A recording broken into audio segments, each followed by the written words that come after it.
Video में बात करने वाले हैं कि वॉल्फ किस्टनर रिएक्शन क्या होता है। सबसे पहले याद रखो कि जो वॉल्फ किस्टनर रिएक्शन है वो एल्डिहाइड की रिएक्शन है और कीटोन की रिएक्शन है। राइट, बेसिक बातें कोई भी रिएक्शन की याद होनी चाहिए कि कोई नेम वाली रिएक्शन लिख रहे हैं तो वो सर कौन सा ऐसा कंपाउंड है जो उन रिएक्शंस को देता है। तो वॉल्फ किस्टनर रिएक्शन किसकी है? एल्डिहाइड की और कीटोन की। क्या होता है, मान लीजिए आपके पास में कोई एल्डिहाइड है लाइक दिस, ठीक है, जिसको हम बोलते हैं एसिटल्डिहाइड। सब लोग जानते हो सर, बहुत बार हम इसको बारे में बता चुके हैं। एसिटल्डिहाइड है, इसको हम रिएक्ट कराते हैं हाइड्रोजीन के साथ। सब लोगों को पता है ना हाइड्रोजीन क्या होता है? NH2 NH2O। चलो एक बार बता देते हैं कि हाइड्रोजीन होता कैसे है, कैसे बनता है। अमोनिया तो सब लोग जानते हो, NH3, राइट। नाइट्रोजन की 3 वैलेंसी होती है और तीनों वैलेंसी को किसने सेटिस्फाइड कर रखा है? हाइड्रोजन ने सेटिस्फाइड कर रखा है। अब एक हाइड्रोजन को आप हटा दीजिए तो क्या बन जाएगा? NH2 और नाइट्रोजन की एक वैलेंसी फ्री हो जाएगी। इसी को बोलते हैं अमाइन।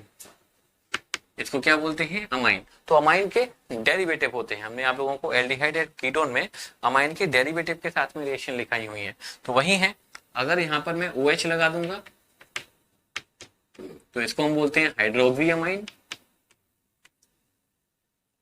क्या बोलते हैं इसको हम? Hydroxy amine, the first derivative of ammonia. इसकी जगह पर दूसरा NH2 ग्रुप लगा दिया, NH2, then we called it hydrazine. अब इसको हम क्या बोलते हैं? हाइड्रोजीन। तो इसी की रिएक्शन हम कराने वाले हैं एसिटल्डिहाइड के साथ में, कि सर एसिटल्डिहाइड या फिर कीटोन भी ले सकते हैं, कि रिएक्शन हम किसके साथ करा रहे हैं? हाइड्रोजीन के साथ में। ये एक बहुत ही इंपॉर्टेंट, सिंपल और आसान रिएक्शन है जहां पर एल्केन्स बनते हैं। क्या बनते हैं? एल्केन। जितने कार्बन का एल्डिहाइड है, यहाँ पर 2 कार्बन का एल्डिहाइड है तो 2 कार्बन का ही वहां पर आपको एल्केन बनता हुआ दिखाई देगा। 2 कार्बन का एल्केन कौन सा होता है? इथेन होता है। देखिए कैसे बनेगा, ठीक है। यहां से आप वाटर मॉलिक्यूल को आउट कर लीजिए, ठीक है। माइनस H2O क्या बनता हुआ दिखाई देगा? CH3 CH double bond N NH2। ये हाइड्रोजीन है, इस कंपाउंड को बोलते हैं हम हाइड्रोजोन। सबसे पहले तो ये ध्यान रखो कि सर जब एल्डिहाइड या कीटोन किसके साथ रिएक्शन करते हैं? हाइड्रोजीन के साथ में रिएक्शन करते हैं, तब क्या बनते हैं? हाइड्रोजोन बनते हैं। कभी कभी एग्जाम में ऐसे पूछा जाता है डिफाइन हाइड्रोजोन, तो आप क्या लिखोगे? व्हेन एल्डिहाइड और ketone react with hydrazine then they form hydrazone. Hydrazone of aldehyde. अगर कीटोन होता then we called it hydrazone of ketone. Then इसके साथ रिएक्शन कराइए बेस के साथ। किसके साथ रिएक्शन कराइए? बेस के साथ। यहाँ से N2 आउट कर दीजिए, ठीक है। तो क्या बचेगा? CH3 CH और ये 2, ओके। तो CH2 क्या बन गया? एक इथेन बन गया। क्या बन गया? इथेन। सर बहुत सिंपल सी रिएक्शन है, डायरेक्टली भी आप लिख सकते हो। 1 स्टेप में लिखना चाहो तो आप ऐसे लिख सकते हो, CH3 प्लस NH2 बेस की प्रेजेंस में रिएक्शन दिखा दीजिए। 1 स्टेप में लिखना है तो वाटर मॉलिक्यूल। यहाँ पे कितने कार्बन का एल्डिहाइड है सर? 2 कार्बन का एल्डिहाइड है, तो 2 कार्बन का ही यहाँ पर आप एल्केन बनता हुआ दिखा दीजिए, plus N2 plus H2O। Okay, तो ये है वॉल्फ किस्टनर रिएक्शन। अच्छा, अब अगर हमें कोई कीटोन होता, मान लीजिए हमारे पास में कुछ ऐसा है, तो इस कीटोन का नाम जल्दी से बता दो, फटाफट से सोचो। इसको हम क्या बोलते हैं? एसीटोन। कितने कार्बन है? 1 2 3। 3 कार्बन है तो जो एल्केन बनेगा वो भी कितना बनेगा? 3 कार्बन का बनेगा। अब सब लोग जानते हो कि 3 कार्बन का जो एल्केन होना चाहिए वो कौन होता है? प्रोपेन होता है, राइट। सबसे पहले इसको हाइड्रोजीन के साथ रिएक्शन कराइए। इस कंपाउंड को हम क्या बोलते हैं? हाइड्रोजीन। क्या बनेगा? हाइड्रोजोन बनेगा। यहां से और यहां से H2O आउट होगा, लिख सकते हैं इस तरह से CH3, ठीक है, double bond N, okay. H2 out हो गया, वैसे N से क्या कनेक्टेड? NH2, ठीक है, एंड CH3। डन। अब क्या करना है? अब इसको हमें बेस के साथ रिएक्शन कराना है, KOH के साथ रिएक्शन दिखा देना है। तो यहां से आप N2 आउट कर दीजिए, माइनस N2, एंड बचेगा क्या? CH3 CH2 CH3, okay. N2 out हो गया, ये हाइड्रोजन ऐसे रहेगा, तो क्या बन गया? आपको प्रोपेन बनता हुआ दिखाई देगा।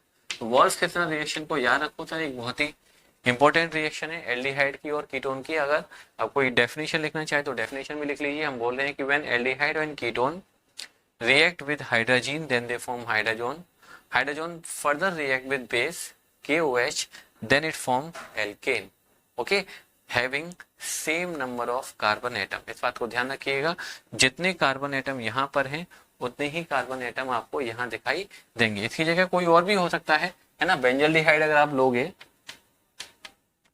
C6H5 C double bond O single bond H, ऐसे भी लिख सकते हो बेंजल्डिहाइड को, ओके। और रिएक्शन कराइए किसके साथ में, इसको हाइड्रोजन के साथ में, ठीक है। तो क्या बनता हुआ दिखाई देगा, हाइड्रोजन बनेगा C6H5 CH double bond N NH2, और इसको किसके साथ रिएक्शन कराना है, बेस के साथ रिएक्शन कराना है। तो C6H5 CH3,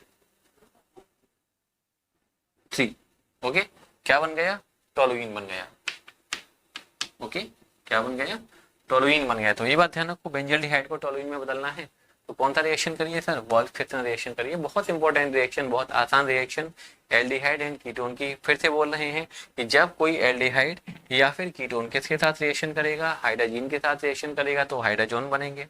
हाइड्रोजन को आप बेस के साथ रिएक्शन कराओगे तो क्या बनेगा, एक एल्केन बनेगा having same number of carbon as aldehyde as in ketone, okay. यहाँ पर एक तरह से और हम एल्डिहाइड को और कीटोन को एल्केन में बदल सकते हैं, और इस रिएक्शन का नाम है क्लेमेंशन रिडक्शन। क्या नाम है, क्लेमेंशन रिडक्शन। देखिए क्लेमेंशन रिडक्शन में क्या होता है कि अगर कोई एल्डिहाइड हो, ठीक है, उसको आप रिएक्ट करो जिंक अमलगम। जिंक अमलगम क्या होता है, Zn and mercury, okay, and HCl। Zinc amalgam किसको बोलते हैं, अमलगम अगर कहीं भी वर्ड आ रहा है तो आप समझ जाइए मरकरी जरूर आ रहा होगा। सोडियम अमलगम है तो मरकरी में सोडियम डाल के लेके आते हैं। अगर जिंक अमलगम है तो जिंक को मरकरी में डाल के लेके आते हैं, जो कि एक रिड्यूसिंग एजेंट का काम करता है और हाइड्रोजन देता है। और सबको पता है सर, एल्डिहाइड कीटोन का रिडक्शन करते हैं तो एल्कोहल बनते हैं, लेकिन ध्यान रखें एल्कोहल बनेंगे अच्छी बात है, लेकिन वो कहाँ से बनेंगे, गेगनर रिएजेंट से रिएक्शन कराओगे या LiAlH4 से रिडक्शन कराओगे। अगर आप उसका वॉल्फिकेशन कर रहे हो या फिर क्लेमेंशन कर रहे हो तो आप लोगों को एल्केन्स बनेंगे। कितने कार्बन है यहाँ पर, यहाँ पर 2 कार्बन है, तो 2 कार्बन का एल्केन आप तुरंत बना दीजिए C2H6, जिसका नाम है इथेन प्लस H2O, ओके। और बैलेंस करने के लिए चेक करना पड़ेगा यहाँ पर कि ये हाइड्रोजन हमको कितने टाइम्स लेना चाहिए। ये हाइड्रोजन हमको 4 टाइम्स लेना चाहिए, क्योंकि हाइड्रोजन यहाँ पर 6 and 2 8 है। अगर कोई कीटोन होता, ये तो हमने एसिटल्डिहाइड लिया हुआ है, राइट। अगर हम एसीटोन लेते हैं और इसका हम क्या करने वाले हैं, क्लेमेंशन रिडक्शन। क्या करने वाले हैं, क्लेमेंशन रिडक्शन। क्लेमेंशन रिडक्शन किसकी हेल्प से करते हैं, जिंक अमलगम। किसकी हेल्प से करते हैं, जिंक अमलगम। लिखिए कि sir when aldehyde and ketone reduced by zinc amalgam then they form alkane having same number of carbon atom. जितने कार्बन एटम यहाँ पर हैं उतने ही कार्बन का आपको एल्केन बनता हुआ दिखाई देना है, C3H6 प्लस H2O, राइट।